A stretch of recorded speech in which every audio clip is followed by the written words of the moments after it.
Hey guys, welcome back to the channel. My name is Lin and we're here to talk about the big Loki season finale. And today, I'm putting my money where my mouth is. Metaphorically speaking, there's no real money. And I'm putting it out there. The big reveal on who's really behind the TVA will not be Kang, but a variant Loki. So if I'm wrong, you're welcome to come back here and go nuts at me in the comments. I'll keep this video up no matter how way off the mark I am, okay? So like and subscribe to see more of my content. And, subscribing will make it easier for you to find this video and come back and abuse me later. All right, let's get into it.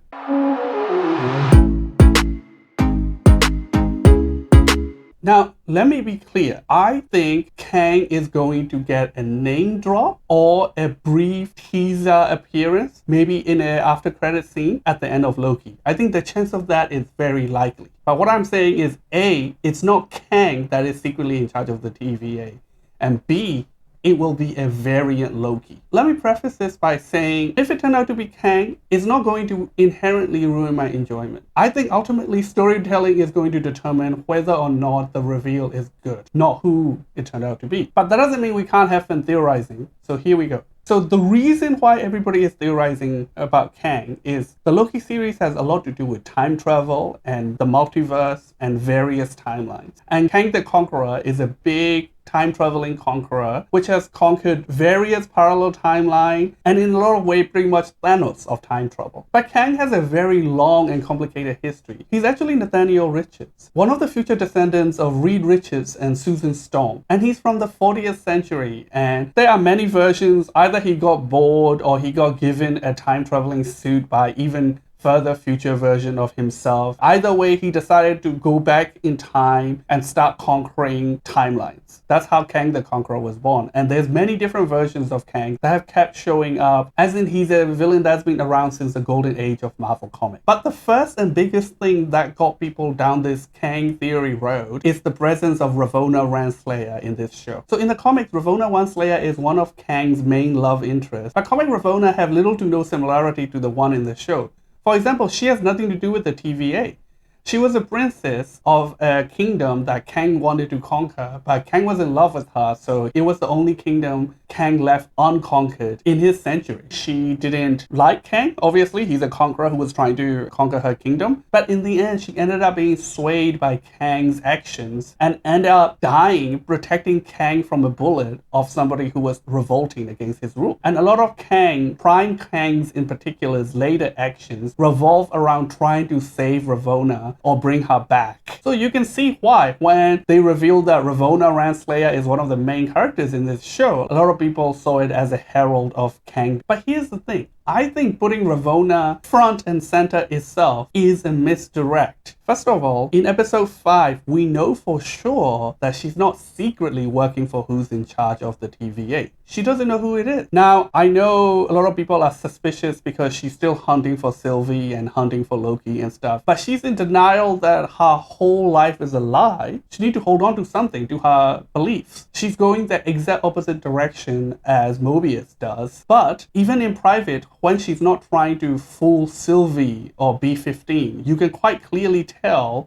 from her conversation with Miss Minute that she doesn't know who's actually behind the TVA. She wants to find out herself and probably will decide what to do from there. Now, of course, that could mean that she has just yet to meet Kang. This is earlier version of Ravonna Renslayer. I think the fallout of this event, whatever happened in the season finale, the confrontation and possible defeat of who's behind the TVA, in my head, it's a Loki, will lead eventually to Ravonna meeting Kang. But I know what you Kang theorists are going to say. Episode 5 gave us a lot more little teases that have connections to Kang. And yes, I'm going to go through them, starting with the biggest one, Elias. So Elias, the big cloud monster that's guarding the portal to whoever's in charge of the TVA in the void, is an entity that in the comics has a very deep connection to Kang. But once again, there are subtle differences. In the comics, Kang and Elias are rivals. Elias couldn't conquer Kang's domain, and Kang couldn't beat Elias. There are situations in which Kang successfully trapped Elias or released him as a distraction against his other rivals, but at no point does Kang and Elias actually cooperate with each other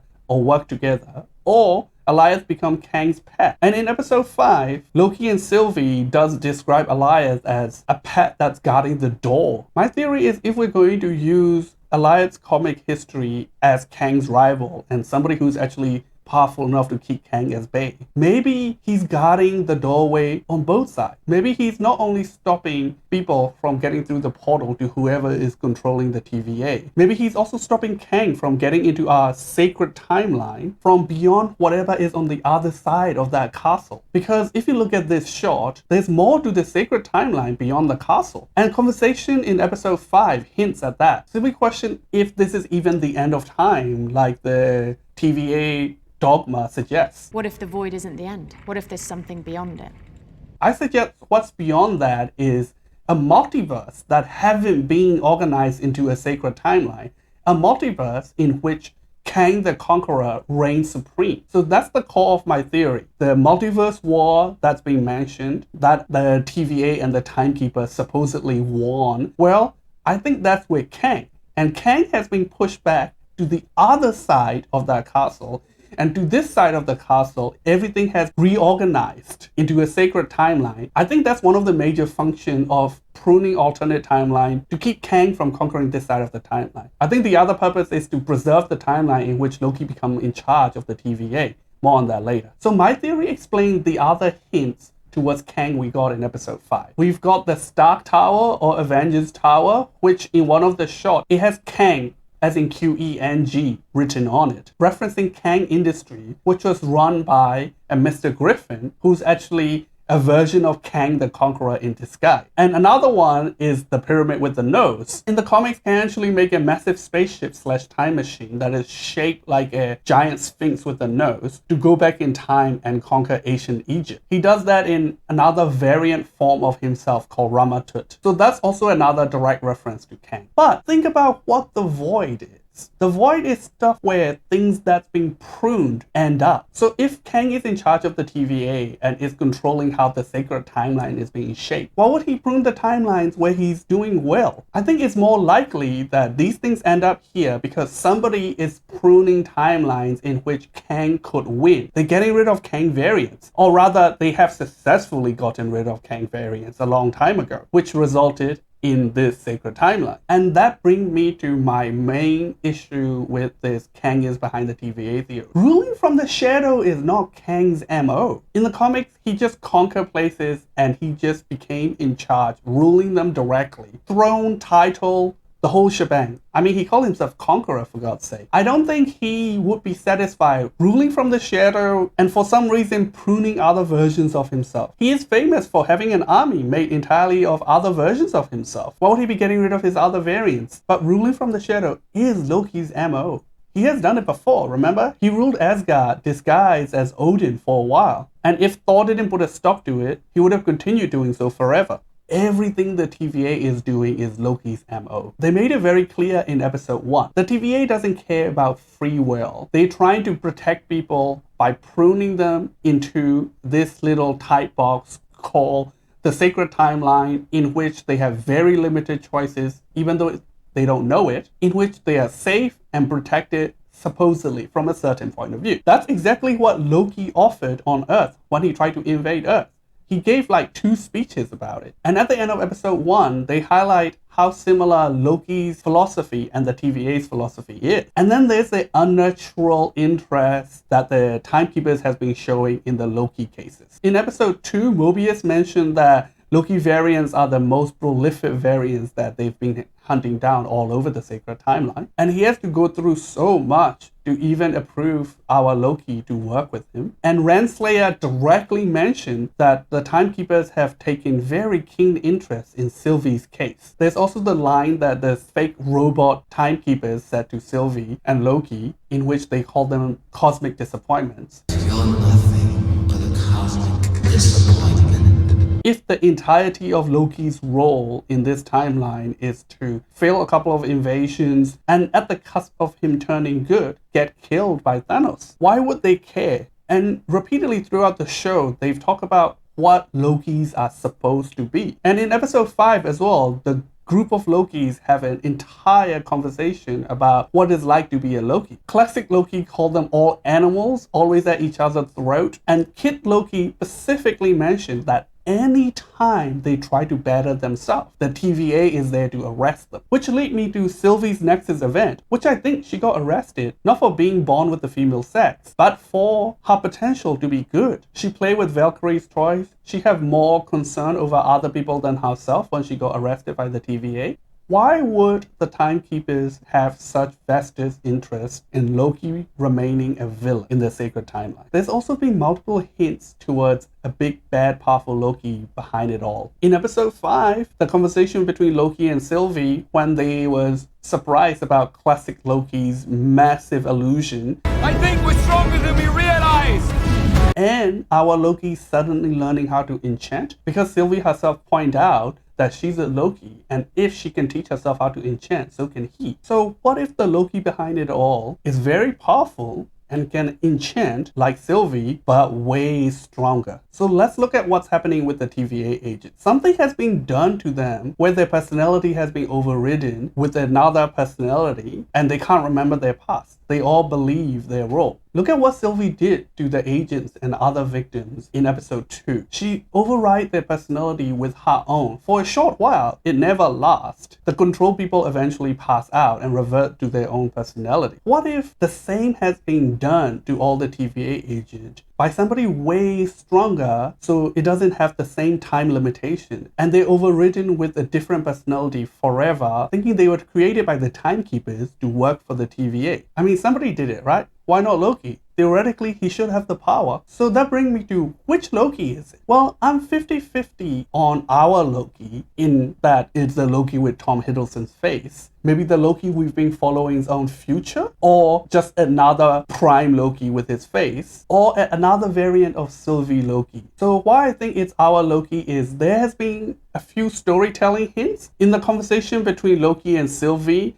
Sylvie says, "How do I know you won't betray me in the end when the time comes?" And it's a very touching scene in which Loki reassures her, but I'm worried that there's going to be a betrayal in episode 6. Maybe hopefully a fake betrayal in which Loki pretend to betray her but save her in the end. But what if this Loki in charge tell our Loki that this is his glorious purpose in the end, and he betrays Sylvie to fulfill it, or fake out he looked like he betrays her? On the other hand, Sylvie Loki, and the more I think about it, the more I'm being swayed towards it, because why have they been calling this version of Lady Loki Sylvie? Granted, there are practical and meta reasons. Maybe it's confusing when both of your protagonists are named Loki. And maybe the name Lady Loki, they find a little bit derivative. And it makes sense in story-wise for Sylvie to change her name from the name of a time fugitive that's wanted. But what if part of the reason they've been deliberately making that distinction is we have still yet to meet the true Lady Loki, the one more liked in the comics, the one that is more evil and scheming. And of course, Sylvie's name also being borrowed from a version of Enchantress. She could even call herself the Enchantress at the end of time. The one with enough power to enchant a whole organization of people to run the TVA in secrets. Now, there's a third wild card possibility that it will be a Loki with Richard E. Grant's classic Loki's face. There's theory going around that classic Loki faked his death once again. I think that's possible, but I don't think he'll turn out to be the one who's secretly in charge. But introducing classic Loki does introduce us that this is what our Loki will look like when he's old. What if this is another version of an older version of Loki that is grown older and wiser and stronger, staying at the end of time, and is now in charge of everything? A god king victorious prime Loki. So to sum it all up, the reason I lean a lot toward Loki rather than Kang is because even though people say all these things set up Kang, they don't in the context of the story. Everything people are saying set up Kang, you know, because you have innate knowledge of the comics. Nothing in the show itself has set up a time-traveling Nathaniel Richards from the future coming back to conquer all of timeline, condensing it into a single sacred timeline. Whereas it's a show about Loki, we know about Loki, and in the text, despite of any knowledge of comics, there's been a lot of hint towards an all-powerful Loki being possible. If it turned out to be a Loki, it wouldn't be predictable, it would just be good storytelling. And Kang, confirmed to make an appearance in Ant-Man and the Wasp: Quantumania in 2023, it's far too early to introduce him properly as more than just a tease. Now, I know Thanos got introduced way early like that, but that's actually in support of my point. At the end of Avengers, Thanos was the tease. He didn't show up in the last half an hour to be revealed to be behind everything. They drop a hint in the conversation between Loki and Arthur at the end of Act 1, and in the after credits scene, we see his face for a brief second. That teased him, and then throughout the other movies, we get more teases, and in Guardians of the Galaxy, we get a little bit more about who he is, and his character get built upon by peripheral characters like Gamora and Drax, until eventually we get him fully introduced in Infinity War and Endgame. So instead of a Disney Plus show actually properly introducing a movie villain in 2023, I think all we're going to get is circumstantial evidence and a tease. Because another thing is, Loki has been greenlit for season 2.